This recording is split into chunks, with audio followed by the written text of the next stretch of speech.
Hello friends, welcome to Dinakar Tamil சமையல். இன்றைக்கி நம்ம பார்க்க போகிற ரெசிபி புடலங்காய் பொரியல்.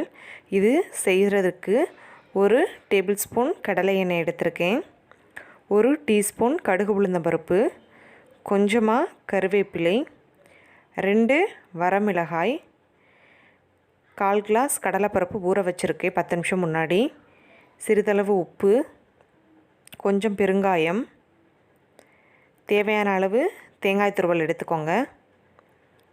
புடலங்காயை சின்ன சின்னதாக இந்த மாதிரி கட் பண்ணி எடுத்துக்கோங்க. புடலங்காய்க்குள்ளே விதையும் கொஞ்சம் வெள்ளை கலரில் இருக்கும், அதையும் எடுத்து வெளியில் போட்டுட்டு இந்த மாதிரி கட் பண்ணி வச்சுக்கோங்க. இப்போது ஒரு கடாயில் எடுத்து வச்சுருக்க கடலைப்பருப்பு உள்ளே ஆட் பண்ணிக்கோங்க. நான் நல்ல தண்ணி சேர்த்து வச்சுருக்கேன், அதையே சேர்த்துக்கிறேன். இன்னும் கொஞ்சம் எக்ஸ்ட்ரா தண்ணி ஊற்றி லைட்டாக உப்பு சேர்த்து வேக வைங்க. நல்லா வெந்ததுக்கப்புறம் நம்ம புடலங்காய் சேர்த்துட்டு இன்னும் கொஞ்சம் எக்ஸ்ட்ரா தண்ணி ஊற்றிக்கோங்க. ரொம்ப தண்ணி ஊற்ற வேணாம், புடலங்காய் முங்குற அளவுக்கு ஊற்றினா போதும். அகைன் கொஞ்சமாக உப்பு சேர்த்துக்கோங்க, ரொம்ப சேர்த்துட வேணாம். புடலங்காய் முங்குற அளவுக்கு தண்ணி ஊற்றிக்கோங்க. இப்போ இதை ஒரு மூடி போட்டு வேக விடலாம். 10 நிமிஷம் கழித்து பார்க்கலாம். இப்போது புடலங்காய் நல்லா வெந்துருச்சு, கடலைப்பருப்பும் நல்லா வெந்துருச்சு.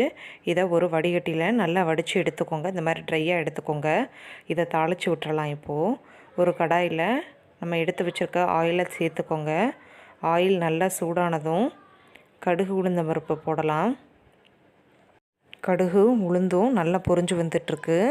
இப்போது நம்ம எடுத்து வச்சுருக்க கருவேப்பிலை சேர்த்துக்கோங்க. கருவேப்பிலை சேர்த்துட்டு நல்லா வெடிக்கட்டும். வரமிளகா சேர்த்துக்கலாம், கிள்ளி வச்சுருக்குது. கொஞ்சமாக பெருங்காயத்தை சேர்த்துக்கோங்க.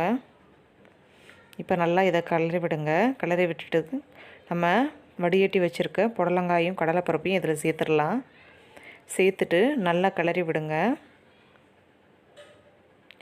எண்ணெயில் புடலங்காயும் கடலைப்பருப்பும் நல்லா வதங்கினா தான் புடலங்காய் பொரியலோட டேஸ்ட்டு நல்லா இருக்கும். சிலர் நிறையவே ஆயில் ஊற்றிக்குவாங்க நல்லா வதங்கணுன்றதுக்காக. பட் ரொம்ப ஆயில் சேர்க்க வேணாம்.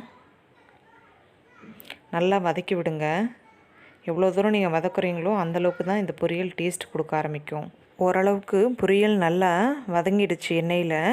இப்போது நம்ம தேங்காய் துருவல் சேர்த்துக்கலாம். லாஸ்ட்டாக தான் தேங்காய் துருவல் சேர்க்கணும். எடுத்து வச்சுருக்க தேங்காய் துருவல் இதில் சேர்த்துக்கோங்க. சேர்த்துட்டு அதையும் ஒன்ஸ் நல்லா கிளறி விடுங்க. ஒரு 2 நிமிஷம் மட்டும் இதை நல்லா வதக்குங்க.